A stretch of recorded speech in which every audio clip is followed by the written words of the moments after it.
പിന്നെ എല്ലാവരോടും കുറേ പേര് ചോദിക്കുന്ന ഒരു ക്വസ്റ്റ്യൻ ഉണ്ട്, ഓപ്പൺ സി ഡി സി എടുത്തിട്ട് കപ്പലിലോട്ട് വരാൻ പറ്റും? ഈ ഓപ്പൺ സി ഡി സി എന്താണെന്ന് നിങ്ങൾക്ക് അറിയോ? പണ്ട് ഈ ഓപ്പൺ സി ഡി സി ഉണ്ടായിരുന്നില്ല. ഞാനൊക്കെ പഠിച്ചിരുന്നപ്പോൾ ഓപ്പൺ സി ഡി സി ഉണ്ടായിരുന്നില്ല. ഒരു 3-4 കൊല്ലമായിട്ടുള്ള ഈ ഓപ്പൺ സി ഡി സി ആൾക്കാർക്ക് കൊടുത്തു തുടങ്ങിയത്. പണ്ട് ഈ മെറൈൻ കോഴ്സുകൾ മാത്രം പഠിച്ചാൽ ഈ സി ഡി സി എന്ന് പറഞ്ഞ സംഭവം, കണ്ടിന്യൂസ് ഡിസ്ചാർജ് സർട്ടിഫിക്കറ്റ്, അതൊരു പാസ്പോർട്ടിൽ സംഭവമാണ്. അത് സീമാമാർക്ക് മാത്രമുള്ളതാണ് കേട്ടോ. അപ്പം അവർക്ക് കിട്ടുന്ന ഒരു സർട്ടിഫിക്കറ്റ് ആണത്.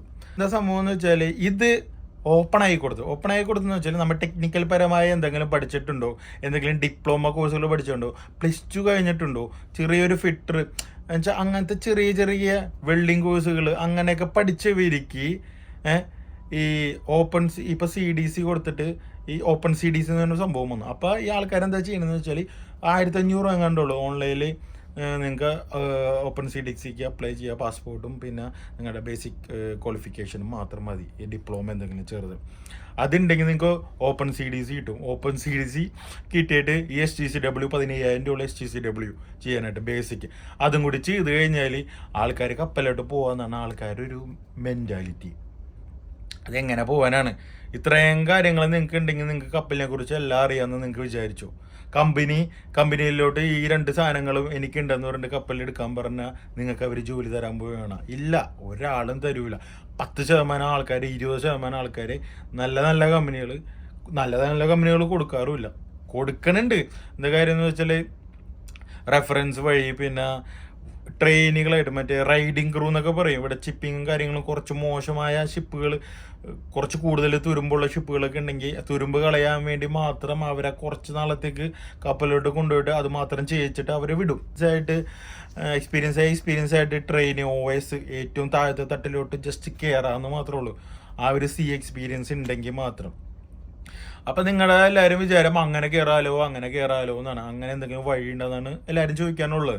അങ്ങനെ വഴിയുണ്ട്, ചെറിയൊരു വാതിലേ ഉള്ളൂ. പക്ഷേ ഒരു എക്സാമ്പിൾ ഞാൻ പറഞ്ഞുതരാം. നിങ്ങൾ ഈ ഓപ്പൺ സി ഡി സി എടുത്തിട്ട് ചെറിയൊരു ഡിപ്ലോമ എടുത്തിട്ട് STCW എടുത്തിട്ട് നിങ്ങൾ ഒരു ഓഫീസിൽ വന്നേക്കണം ഇൻ്റർവ്യൂവിന്. നേരെ മറിച്ച് മെറൈൻ കോളേജിൽ പോയിട്ട് കറക്റ്റായിട്ട് കോഴ്സ് ചെയ്ത് കറക്റ്റായിട്ട് ഷിപ്പിനുള്ള നോളേജ്, രണ്ടുപേരും ഫ്രഷറാണ്, രണ്ടുപേരും ട്രെയിനുകളാണ് വന്നേക്കണ്. ആരെടുക്കും? Shipping company ആരെടുക്കും?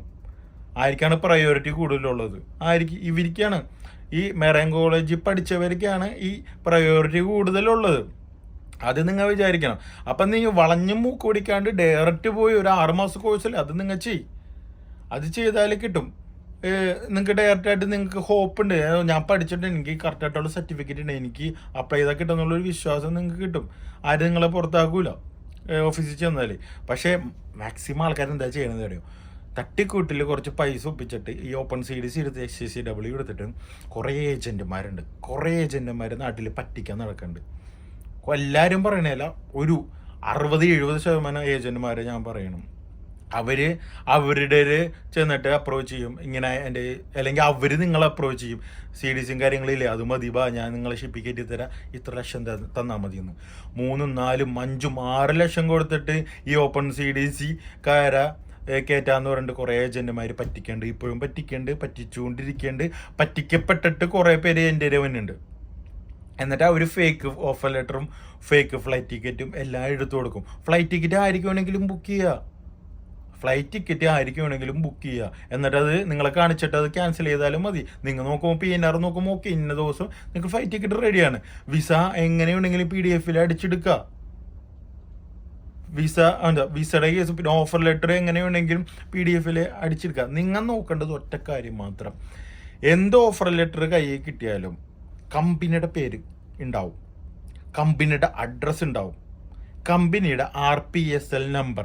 ഒരു കമ്പനി ഇന്ത്യയിൽ കപ്പലിലോട്ട് കയറ്റി കൊടുക്കണ റിക്രൂട്ട്മെൻറ്റ് കമ്പനി ഇന്ത്യയിൽ രജിസ്റ്റർ ചെയ്യണമെന്നുണ്ടെങ്കിൽ അത് സെൻട്രൽ ഗവൺമെൻറ് ഡയറക്ടറേറ്റ് ഓഫ് ഷിപ്പിങ്ങിൻ്റെ അവരുടെ അപ്രൂവലുള്ള ഒരു ലൈസൻസ് വേണം. ആ ലൈസൻസിൻ്റെ പേരാണ് RPSL നമ്പർ. അതുണ്ടാ നോക്കുക. അതുണ്ടെങ്കിലും അത് ഫേക്കായിട്ടായിരിക്കും ഇങ്ങനെ വേണമെങ്കിൽ ഉണ്ടാക്കില്ല. അതുണ്ടെങ്കിൽ അത് എന്നിട്ട് നമ്മൾ നെറ്റിൽ സെർച്ച് ചെയ്യാം. RPSL നമ്പർ ചെക്കറെന്ന് അടിച്ചു കൊടുത്താൽ ഇന്ന കമ്പനി ജെന്യൂൻ ആണോ, ഇന്ന കമ്പനിക്ക് ലൈസൻസ് ഉണ്ടോ, ഇന്ന കമ്പനിയുടെ ഓഫർ ലെറ്റർ ആണോ എനിക്ക് കിട്ടിയേക്കണേന്ന് കറക്റ്റായിട്ട് ഒന്ന് നിങ്ങൾ വെരിഫൈ ചെയ്യുക. അല്ലെങ്കിൽ അവരുടെ കോണ്ടാക്ട് നമ്പർ ഉണ്ടാവും, വിളിച്ച് ചോദിക്കുക. അപ്പോൾ ഓഫ് ലെറ്ററും ഫ്ലൈറ്റ് ടിക്കറ്റും കാര്യങ്ങളും എന്താ പറയുക എല്ലാം തരാനായിട്ട് എല്ലാ ഏജൻറ്റുമാർക്കും എനിക്ക് വേണമെങ്കിലും പറ്റും. എനിക്ക് ഈസി ആയിട്ട് പറ്റും. എനിക്ക് ഇഷ്ടംമാരെ ഓഫർ ലെറ്ററിൻ്റെ എല്ലാ കാര്യങ്ങളും അറിയാം. അങ്ങനെ ഇഷ്ടംമാരെ വരെ പറ്റിക്കാൻ പറ്റും. എനിക്ക് വേണമെങ്കിൽ കോടീശ്വരനാകാൻ പറ്റും. പക്ഷെ നമ്മൾ അങ്ങനെ ചെയ്തിട്ട് കാര്യമൊന്നുമില്ല. ആ പൈസ ഇങ്ങനെ നിൽക്കില്ല. നമ്മൾ അധ്വാനിച്ച് ഉണ്ടാക്കണ, കഷ്ടപ്പെട്ട് ജോലി ചെയ്ത് ഉണ്ടാക്കണ പൈസ നമ്മുടെ കയ്യിൽ നിൽക്കുള്ളൂ.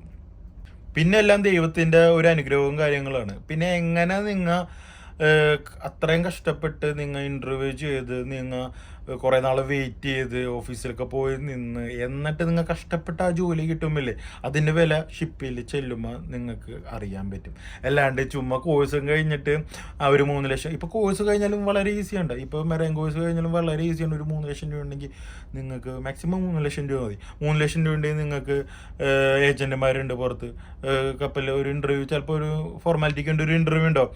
അത് കഴിഞ്ഞിട്ട് നിങ്ങൾക്ക് കപ്പലോട്ട് കയറാം. അപ്പോൾ സിമ്പിളായിട്ട് ജോലി നിങ്ങൾക്ക് കിട്ടും. പക്ഷെ അങ്ങനെ കിട്ടുന്ന ജോലിക്ക് അങ്ങനെ കയറിയാൽ ഇവിടെ ഭയങ്കര ഹാർഡ് വർക്കാണ്. ഇവിടെ ഭയങ്കര മെൻ്റൽ ടോർച്ചറിങ്, ഹറാസ്മെൻറ്റ്, അങ്ങനത്തെ കുറേ കാര്യങ്ങൾ നിങ്ങൾ ഫേസ് ചെയ്യേണ്ടി വരും. അതൊക്കെ നിങ്ങൾക്ക് കിട്ടുമ്പോൾ നിങ്ങൾക്ക് ഓക്കെ ഇനി പോവാം, ഈ കപ്പലലമ്പാണ്, വേറെ കപ്പലിൽ പോവാം, അങ്ങനെ അല്ലെങ്കിൽ ഇവിടെ ലേസിയാവും, കറക്റ്റായിട്ട് പണിയെടുക്കില്ല. ഇതാണ് ലൈഫ്. അതാണ് കുറേ പ്രശ്നങ്ങൾ നിങ്ങൾക്ക് ഉണ്ടാവും. പക്ഷെ നിങ്ങൾ കഷ്ടപ്പെട്ട് നിങ്ങൾക്ക് ഇൻ്റർവ്യൂ ചെയ്ത ജോലി കിട്ടുമെന്ന് വെച്ചാൽ നിങ്ങൾ ആ ഒരു ഓരോ നിമിഷം ഇവിടെ ഇരിക്കുന്ന നിമിഷം ഓരോ കാര്യങ്ങൾ ചെയ്യണതും നിങ്ങൾക്ക് ഭയങ്കര പ്രൗഡായിട്ടും നിങ്ങൾ ഭയങ്കര എക്സൈറ്റഡ് ആയിട്ടും നിങ്ങൾ ഭയങ്കര ഇമ്പ്രൂവ്മെൻ്റ് ആയിട്ടും കാര്യങ്ങളൊക്കെ ചെയ്യാൻ നോക്കും.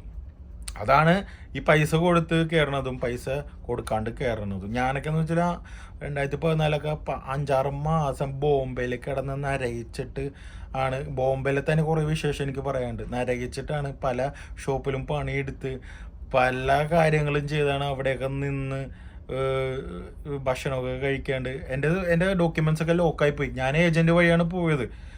കപ്പലിൽ കുറേ പറ്റിക്കപ്പെട്ടിട്ടുണ്ട്. എന്നിട്ടൊക്കെയാണ് ഞാൻ കപ്പലിൽ കയറിയത്. എൻ്റെ ആദ്യത്തെ കപ്പലിൻ്റെ ഒരു ആൾ മരിച്ച്, എൻ്റെ കൺമുമ്പിൽ മരിച്ചിട്ട് വരെ ഞാനൊക്കെ പിടിച്ചിരുന്നു. ബാക്കി എല്ലാവരും പോയി എന്ന കാര്യം നമ്മൾ അത്രയും കഷ്ടപ്പെട്ടാണ് വന്നത്. നാട്ടിൽ പോയിട്ട് കാര്യമൊന്നുമില്ല. അങ്ങനെയൊക്കെയാണ് ഞാനൊക്കെ ഇവിടെയും വരെ എത്തിയത്. അല്ലാണ്ട് ഞാനൊക്കെ പെട്ടെന്ന് നിങ്ങൾ റീൽസ് കാണുന്ന പോലെ പൊട്ടിമുളച്ചതല്ല കപ്പലിൽ. കഷ്ടപ്പെട്ട് തന്നെ ഇവിടെയും വരെ വന്നത്. അപ്പോൾ കോഴ്സിൻ്റെ ഡീറ്റെയിൽ എല്ലാവർക്കും കറക്റ്റായിട്ട് മനസ്സിലായല്ലേ? CCMC, GP റേറ്റിംഗ്, പിന്നെ BSc നോട്ടിക്കൽ സയൻസ്, ഇത്തരം കാര്യങ്ങൾ. പിന്നെ ഹോട്ടൽ മാനേജ്മെൻറ്റ് കഴിഞ്ഞാൽ എങ്ങനെ വരാം, മെക്കാനിക്കൽ എഞ്ചിനീയറിങ് കഴിഞ്ഞാൽ എങ്ങനെ വരാം കപ്പലിൽ, ഇലക്ട്രിക്കൽ എഞ്ചിനീയറിങ് കഴിഞ്ഞാൽ എങ്ങനെ വരാം, പിന്നെ അങ്ങനെ കുറേ കാര്യങ്ങൾ നിങ്ങൾക്ക് എല്ലാവർക്കും മനസ്സിലായില്ലേ? പിന്നെ ഇനിയാണ് കോഴ്സ് പഠിച്ച് കഴിഞ്ഞിട്ടാണ് ജോലിക്ക് എങ്ങനെ അപ്ലൈ ചെയ്യാം, എങ്ങനെ CV ഉണ്ടാക്കാം, ഏത് കമ്പനിയിലാണ് വേക്കൻസി ഉള്ളത്, അതിങ്ങനെ കണ്ടുപിടിക്കാം, എവിടെയൊക്കെ കേരളത്തിൽ കൊച്ചിയിൽ എവിടെയൊക്കെ ഓഫീസുണ്ട്, ഇനി മുംബൈ പോയാൽ എവിടെയൊക്കെ ഓഫീസുണ്ട്, ആരെയൊക്കെ കാണണം, എങ്ങനെ ഓൺലൈനിൽ അപ്ലൈ ചെയ്യണം. ഇപ്പം എല്ലാം ഓൺലൈനിലാണ്. ഇങ്ങനെ ഓൺലൈനിൽ അപ്ലൈ ചെയ്യണം. അതെല്ലാം നമ്മുടെ അടുത്ത വീഡിയോയിൽ വരുന്നതാണ്. അപ്പം ഇത്രയും കാര്യങ്ങൾ നിങ്ങൾ ശ്രദ്ധിക്കണം. നമ്മുടെ ചാനൽ ഫോളോ ചെയ്യാൻ മറക്കരുത്. ഇതുപോലെ തന്നെ ഒരുപാട് കാര്യങ്ങൾ, ജോബ് ഓപ്പർച്യൂണിറ്റീസും കാര്യങ്ങളും എനിക്ക് നിങ്ങളോട് പറയാനുണ്ട്. അപ്പം നിങ്ങളുടെ സപ്പോർട്ടും സബ്സ്ക്രൈബും എല്ലാം എനിക്ക് വേണം. അപ്പം മാക്സിമം ആൾക്കാർക്ക് ഇത് ഷെയർ ചെയ്ത് കൊടുക്കുക. കുറേ പേർക്ക് ഒന്നും അറിഞ്ഞുകൂടാ ഇതെങ്ങനെയാണ് പഠിക്കേണ്ടത്, ഇതിൻ്റെ ക്വാളിഫിക്കേഷൻ എന്താണ്, ഇത് എത്ര രൂപ വരും, എത്ര രൂപയാണ് ഇതിൻ്റെ ഫീസ്, എത്ര നാളാണ് ഇതിൻ്റെ ഡ്യൂറേഷൻ, കാര്യങ്ങളും ഒക്കെ. പിന്നെ ഈ മെറൈൻ കോളേജിൽ പഠിക്കാൻ പോണ എല്ലാവരോടും ഒരു കാര്യം ഞാൻ നിങ്ങളോട് പറയാം. നിങ്ങൾക്ക് ആഴ്ചയിൽ ഒരിക്കലേ വീട്ടിൽ പോകാൻ പറ്റുള്ളൂ. നിങ്ങളുടെ വീട് കോളേജിൻ്റെ തൊട്ടപ്പുറം എന്ന് പറഞ്ഞാലും അവർ വിടൂല. മെറൈൻ കോളേജ് എന്ന് പറഞ്ഞാലും ഒരു മർച്ചൻ്റ് നേവി കോളേജ്, ഒരു നേവി കോളേജിൽ അത്ര സ്ട്രിക്റ്റും കാര്യങ്ങളും എല്ലാം അവിടെ ഉണ്ടാവും. അതെല്ലാം മനസ്സിലാക്കിയിട്ട് വേണം അങ്ങോട്ട് പോകാൻ. അല്ലാണ്ട് കോളേജിൽ പോയിട്ട് ക്ലാസ് കട്ട് ചെയ്ത് കിടന്ന് ഗേൾ ഫ്രണ്ട്സ് അത് ഇത് എന്നൊക്കെ പറഞ്ഞ് നടക്കാൻ അവിടെ പറ്റൂല. അവിടെ ഹോസ്റ്റലിൽ നിൽക്കണം, കാലത്ത് എണീക്കണം, ഡ്രില്ല് കാര്യങ്ങൾ, എക്സസൈസ്, ക്ലീൻഷിപ്പ്, ഇതെല്ലാം ഉണ്ട്. മനസ്സിലായോ? അവിടെ വാർഡന്മാർ ഇത് ഭയങ്കര സ്ട്രിക്റ്റാണ് എല്ലാ കോളേജുകളും. അപ്പം അങ്ങനെ ഒരു പോളിഷ്ഡ് ഒരു സീമാനാക്കിയിട്ട് നിങ്ങൾ അവർ പുറത്തോട്ട് വിടുള്ളൂ. എന്താ കാര്യം എന്ന് വെച്ചാൽ കാഷ്വലായിട്ട് അവിടെ സാധാരണ എഞ്ചിനീയറിങ് കോളേജ് പോലെ ഒന്നല്ലത്. അതെന്ന് വെച്ചാൽ അവിടെയൊക്കെ അടിച്ചുപൊളിയും കാര്യങ്ങളുണ്ടാവും. ഇതെന്ന് വെച്ചാൽ ഒരു സ്ട്രിക്റ്റ്, ഒരു ക്യാപ്റ്റനെ കണ്ട എങ്ങനെ ബഹുമാനിക്കണം, പിന്നെ എങ്ങനെ പഞ്ച്വാലിറ്റി കാര്യങ്ങൾ, അങ്ങനെയെല്ലാം അവിടെ നിന്ന് തന്നെ ഒരു ട്രെയിനിങ് നിങ്ങൾക്ക് തന്നെ ഉണ്ട്. എന്നാലും ഇവിടെ വന്നാലേ നിങ്ങൾ അത് കണ്ടിന്യൂ ചെയ്യുള്ളൂ, അങ്ങനത്തെ ഒരു സംഭവം കിട്ടുള്ളൂ. അപ്പോൾ കോഴ്സ് കഴിഞ്ഞാൽ മാക്സിമം ഒരു 6 മാസത്തിനുള്ളിൽ എങ്ങനെ കപ്പലിൽ കയറാം, അതിൻ്റെ കാര്യങ്ങളെല്ലാം അറിയണമെന്നുണ്ടെങ്കിൽ നമ്മുടെ ചാനൽ ഒന്ന് ഫോളോ ചെയ്യാൻ മറക്കരുത് കേട്ടോ.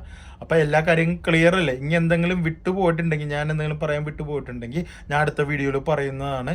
എന്തെങ്കിലും ഒരു സംശയം ഇതിൻ്റെ കൂടാണ്ട് എന്തെങ്കിലും സംശയം ഉണ്ടെങ്കിൽ നിങ്ങൾക്ക് കമൻറ്റ് ചെയ്യാവുന്നതാണ്. ഓക്കെ, അപ്പോൾ ചാനൽ ഫോളോ ചെയ്യാൻ മറക്കരുത്, സബ്സ്ക്രൈബ് ചെയ്യാൻ മറക്കരുത്.